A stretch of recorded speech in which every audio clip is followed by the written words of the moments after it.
Welcome back everyone. It's been a couple of weeks since we've put out a video, but I wanted to let you know what I have been doing. 2 weeks ago, I got a new puppy. And so I have been extremely busy with this new puppy. He is a livestock guardian dog, a Great Pyrenees.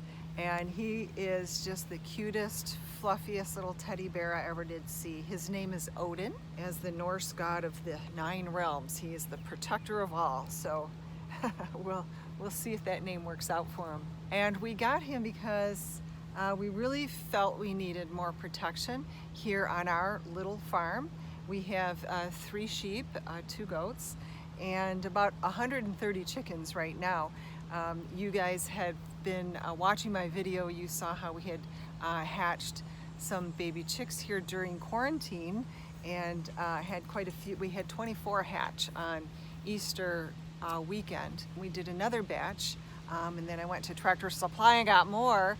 Plus we had all of our old ones. Ariel, my daughter, and I take care of all these chickens. We're out here 3 times a day making sure everyone has water and that they're fed properly. And these coops here behind me are the 2 coops. So this one here is my old coop. We have our water, portable water thing on it, so that's really easy. We're not hauling buckets of water. And this other one is a converted 5th wheel, right? A camper.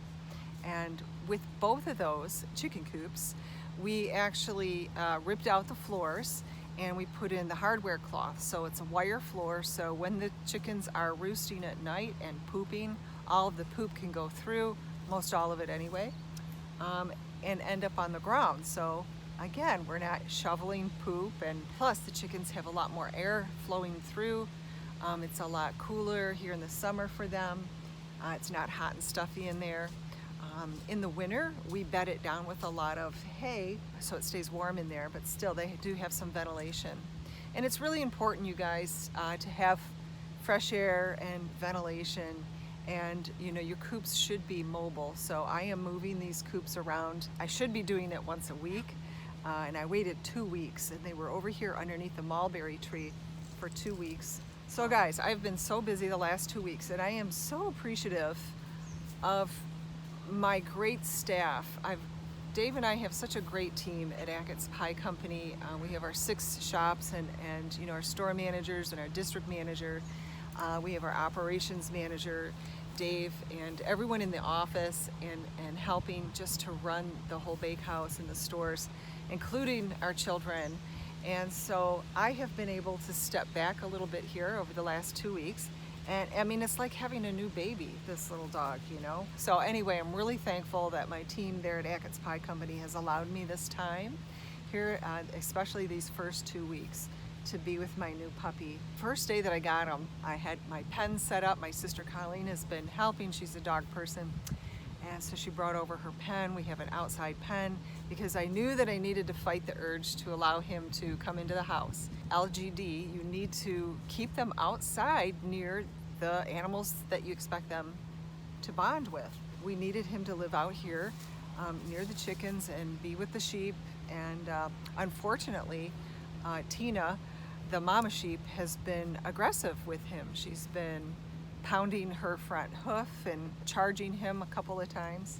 So he really had no friends. And you know, the first few days he was really sad at night, missing his whole pack of other dogs that he'd been born and raised with for the first 9 weeks. I guess I got him when he was about 9.5 weeks old. I had talked to the breeder in Missouri where I got him from, and she's like, Wendy, you can't just throw him out in a pen in the middle of a field and expect him to be okay.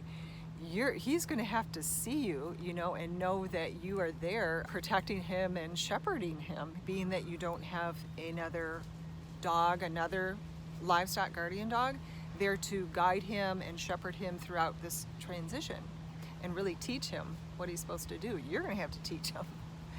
And so the first night I slept outside with him in this little, very comfortable chase lounge actually. My husband actually joined me. He grabbed another chase lounge and we slept right out here. I slept inside the pen with the dog in the chair, and my husband slept outside of the pen. And you know, the sheep run around. We don't pen them up at night. They have a little shelter, but they don't go in it. They like to romp and run around all night, galloping through the field all night long. And they were coming over, pulling Dave's hair and, you know, biting at his slippers. It was just really hilarious. But I did not get very much sleep that night. But it was really wonderful, you guys. We had a beautiful light show with heat lightning, and the stars were beautiful, and the sounds of the frogs croaking, it was very peaceful. I really enjoyed it. So that was the first night. The second night, I pitched my tent next to the pen, and probably about 3 times in the middle of the night, he got up crying and whimpering and pacing around. So I had to unzip my tent, stick my hand in and pet him and make sure that he was okay, and that he knew that I was close by. So all day long, the chickens kind of like to camp around his pen. I let him out of his pen quite often throughout the day. You know, I teach him how to not bite the chickens, and they're not to be chased. I don't want him to get in the habit of chasing the chickens and making them flutter and fly around, because he might think that's fun, and that's not what he's supposed to be doing.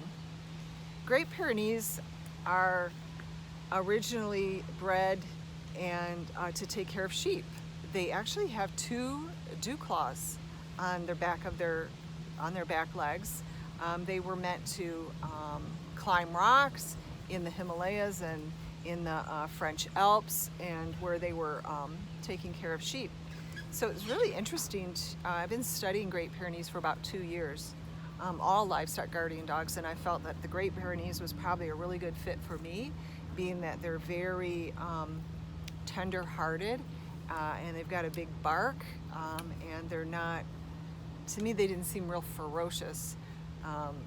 You know, you want a dog that will scare away these fox that are pacing my electric fence every night. There's actually 12 of them, my neighbor counted. There was a bunch of little pups born over here across the street. And so we have seen them. I've watched 4 of them all jumping and romping and playing over here on the other side of the electric fence up on my hill. They have gotten under the electric fence and have chased my chickens, and we've had a lot of fox kills here, along with raccoons. We had a major raccoon attack. The raccoon got into one of my coops. I'm really surprised that he was able to get in, but he's pretty smart. He got his fingernails under the door and he lifted it up, I guess. And he got in there, and I don't think he could get out, but he killed and ate 1 chicken, one of the younger ones, and he slaughtered 10 more just for sport, just basically broke their necks. So what a huge heartbreak that was. What a waste. So I'm really hoping that this puppy will grow up fast and be a great livestock guardian dog for all of our chickens. Our chickens expect us to protect them. It's really hard when you're taking a chicken and you're trying to put them at the top of the animal kingdom, right?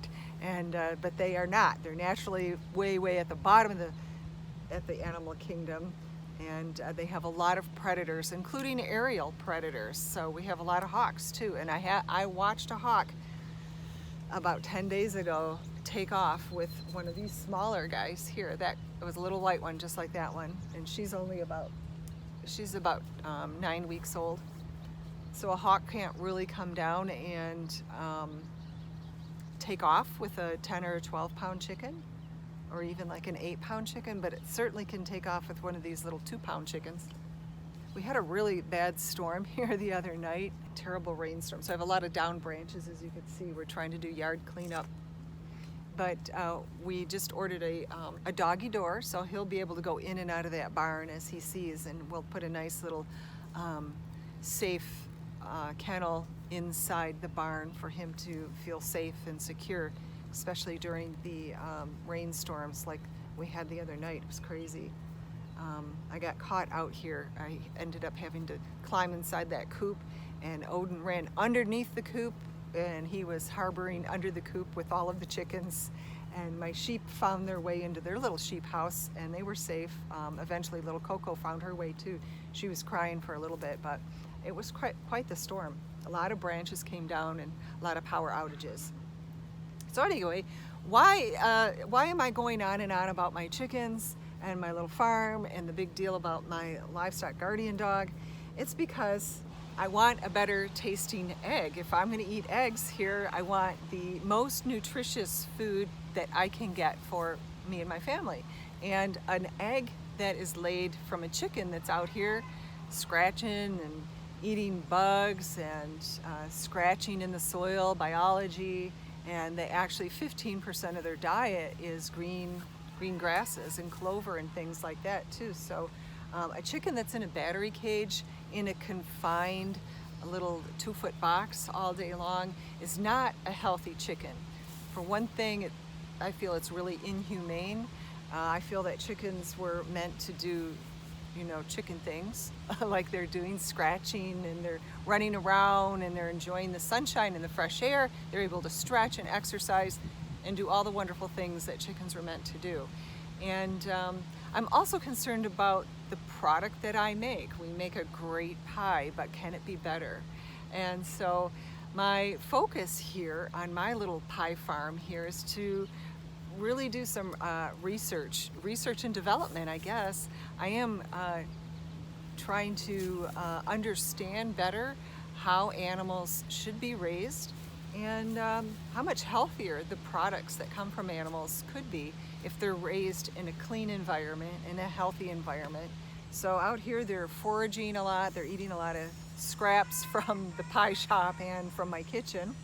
And it's time consuming though, and it's a lot of work, you guys. It's still as easy as I've tried to make it here, you know, with the bottomless, you know, with the wire flooring and doing some other, you know, things that I'm trying to do here. It's still a lot of work. It's very time consuming. And the biggest part, like I said, is trying to make sure that they are protected. And so hence the little Mr. Odin over there. He's down here in front of me taking a nap right now. And the chickens are all laying on the other side of his pen, curling up next to his little fluffiness. Everybody wants to cuddle up with Mr. Odin. He's just so sweet and fluffy. We're doing the best we can, and we are going to start using fresh egg from local Michigan farms. And we really, really want to do business with small local farms. We want people to be able to thrive and stay on their farm and not have to get off-farm jobs, right? So if you've got a few acres and you feel you could raise some eggs, we'd love to hear from you. We are working with Jane right now with her pasture raised eggs, and it's a co-op here in Michigan. Jane goes around and picks up eggs every day from dozens and dozens of farmers, and I know she supplies a few other grocery stores. Like I've seen Jane's eggs in Plum Market, and so we're excited. We've talked with Jane about 1.5 years ago, told her that we really wanted to switch to a farm pasture raised egg, and I just want to make sure that all of her farms are kosher, you know, that they're doing the right, not kosher, certified kosher, or I don't necessarily even want like certified organic. We feed our chickens non-GMO grain. I get it from Brown City Elevator. They bring out a load of grain every couple of months. So their feed and their scratch are both non-GMO.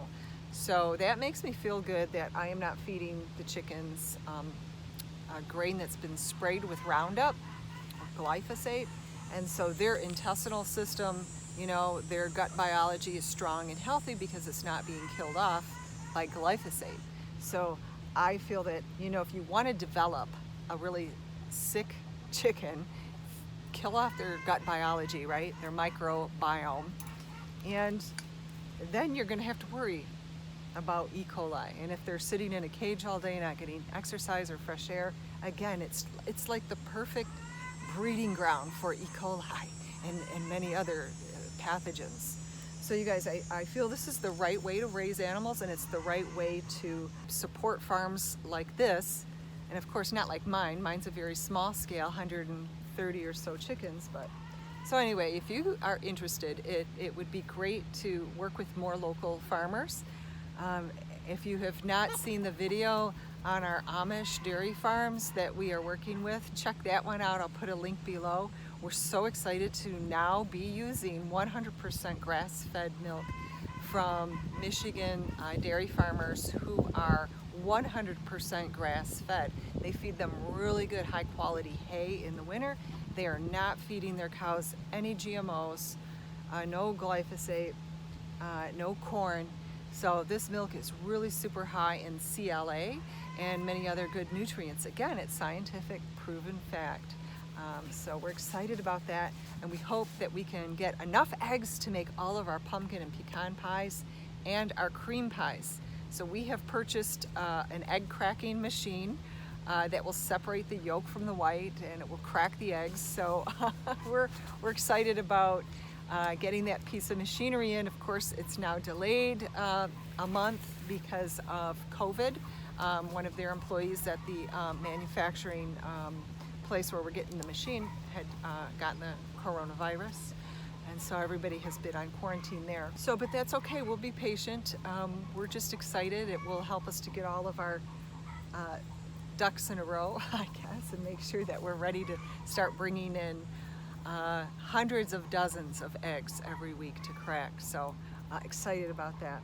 But that's what it's all leading to. We are trying to build a more perfect pie, and we feel that if we can do it and promote healthy Michigan farms, we can promote the environment and not hurting the environment with CAFOs and GMOs.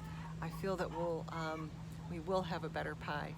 And so I'm really super excited, and all of us here at Achatz Pie Company are really excited about this. And until then, I'm just gonna keep on taking care of my animals here at home and getting my little Odin adjusted. And I'm not camping outside anymore. I did that for four nights.